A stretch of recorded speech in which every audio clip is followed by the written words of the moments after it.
बिस्मिल्लाहिर्रहमानिर्रहीम। नाज़रीन अस्सलाम वालेकुम। नाज़रीन मैं हूँ आतिफ़ आरिफ़ और आप देख रहे हैं मेरी राय चैनल। नाज़रीन आज हम बात करेंगे क्योंकि सियासत का एक कौन और बाकी तमाम सिफर वो कैसे कैसे इक़दामात किए जा रहे हैं, लेकिन उसके बावजूद कोई बात बनती नज़र नहीं आ रही। लेकिन यह मुझे नहीं समझ आ रही कि ये समझना नहीं चाह रहे या इनकी समझ ही इतनी है या ये जानबूझकर कर रहे हैं।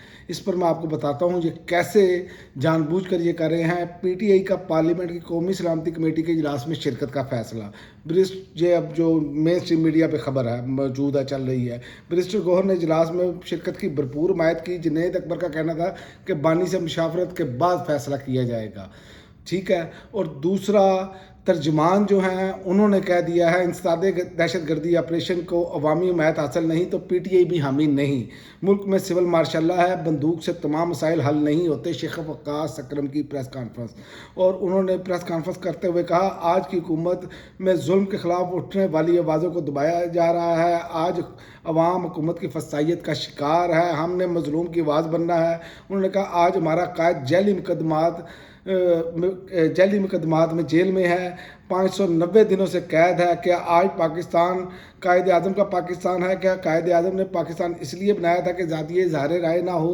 क्या पाकिस्तान इसलिए बनाया था कि फसाइयत हो, अवाम को उठाया जाए? इमरान खान का कसूर क्या था? इनको कायद आज़म के पाकिस्तान के लिए आवाज़ उठाने की सज़ा दी जा रही है। आज घुटन का पाकिस्तान है जहाँ आवाज़ नहीं उठा सकते, लिख नहीं सकते। तो इस पर मैं आपको ये बता दूँ कि इन्होंने ऑल पार्टीज़ कॉन्फ्रेंस बुला ली है। ओ भाई खुदा के बंदो, सिंपल सा सवाल है, एक आम आदमी के दिमाग में भी ये बात आ रही है कि आपने जब इमरान खान की हुकूमत गिराई तमाम सियासी जमातें बिठाई, स्वाए इमरान खान के या तहरीक इंसाफ के कोई मौजूद नहीं था, तो उसके बावजूद आज 3 साल गुजर गए हैं, आपसे मुल्क के हालात क्यों नहीं बेहतर हुए? दहशत गर्दी बढ़ी, क्या वजह बनी? क्या वजह है कि आपको हमायत हासिल नहीं? इसका मतलब है कि कौम का महबूब लीडर जिसको एक कहते हैं वो एक ही है, उसके साथ बाकी जितनी जमातें हैं वो सिफर कहलाती हैं। अब एक लगेगा जिसके साथ वही सिफर कामयाब होगा। एक सिफर लगेगा 10 हो जाएंगे, 2 सिफर लगेंगे 100 हो जाएगा, और एक और सिफर लगेगा 1000 हो जाएगा। याद रखें पाकिस्तानियों, ये एक का जो मामला है ना, ये अल्लाह ताला ने खुसूसी इसे कह सकते हैं कि आप खुसूसियत दी है अल्लाह की ज़ात ने इमरान खान को। और ये बात मौलाना तारिक जमील भी कह चुके हैं। उन्होंने इरशाद भट्टी के प्रोग्राम में ये बात की कि उन्होंने पूछा इमरान खान कैसा आदमी है? उन्होंने कहा सच्चा आदमी है, दयानतदार आदमी है, मोमिन आदमी है। ये जो घड़ी चोर लगाई बैठे हैं, मौलाना तारिक जमील ने एक बड़ा खूबसूरत, क्योंकि जितने सरकारी मुल्ला है उन्होंने तो बोलना इमरान खान के मुखालिफ है, लेकिन मौलाना तारिक जमील ने एक सवाल उठाया। उन्होंने कहा जिस बंदे को अरबों की जायदाद मिल रही थी वो उसने ठुकरा दी, एक घड़ी चोरी करनी थी उसने। तो ये समझने वालों के लिए निशानियां हैं, लेकिन हम समझने के लिए तैयार नहीं।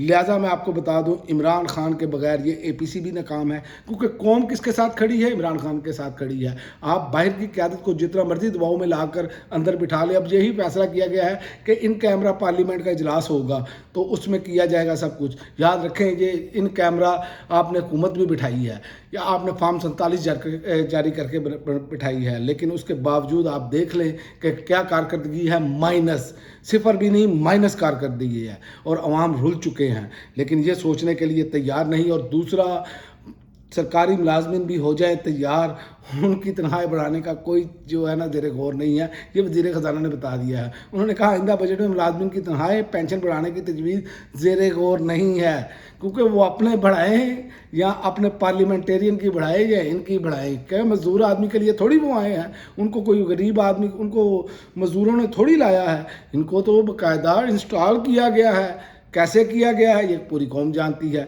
और उन्होंने कौमी असम्बली इजलास में वज़ारत ख़जाना की जानिब से 5 साल के दौरान गैर मुल्की कर्ज और वाजिबात की तफसीलात भी पेश की। वज़ारत ख़जाना की जानिब से बताया गया कि जून 2023 तक गैर मुल्की कर्ज़ों और वाजिबात की कुल रकम जो है $126 मिलियन थी। ये गैर मुल्की कर्जा GDP का 43.3% है। बाकी आप समझदार हैं, जो हालात हैं मुझे तो लग रहा है आगे मामला मज़ीद ख़राब होने जा रहे हैं, और जिस खाई में ये गिरे हैं, गिर पड़े हैं, इससे ये निकल नहीं सकते, जो मर्जी कर लें। इसी के पेश नज़र आज ख्वाजा आसिफ साहब ने कहा है कि जी मैं इस्तीफ़ा देने के लिए तैयार हूँ। नहीं, ऐसे जान नहीं छूटेगी जनाब इस्तीफ़े से। आपने कौम का 3 सालों में बुरकस निकाल दिया, पर एक इस्तीफ़े से बात चलेगी? ऐसे नहीं होगा। ख्वाजा आसिफ साहब ने कहा है कि जाफर एक्सप्रेस वाक़या मेरे इस्तीफ़े से मामला हल होता है तो मैं हाजिर हूँ। और ख्वाजा आसिफ का कहना था मुझे ज़िम्मेदार ठहराया जा रहा है, अगर मेरे इस्तीफ़े से मामला हल होता है तो मैं हाजिर हूँ, मुझे इस पर कोई इतराज़ नहीं है। इतराज़ तो आपको नहीं होना चाहिए ना, आप तो वैसे ही रेहाना डार साहिबा की सीट पर कब्जा करके आए हैं। आपने पिछले 3 इलेक्शनों में भी ऐसा ही किया है, जो कि तमाम मीडिया ने रिपोर्ट किया है। ये मेरी अपनी ज़ाती बात नहीं, और आप भी कह चुके हैं कि मैं तो इलेक्शन हार रहा था, मैंने जनरल बाजवा साहब को फ़ोन किया और उन्होंने सीट जो है इनको जितवाई।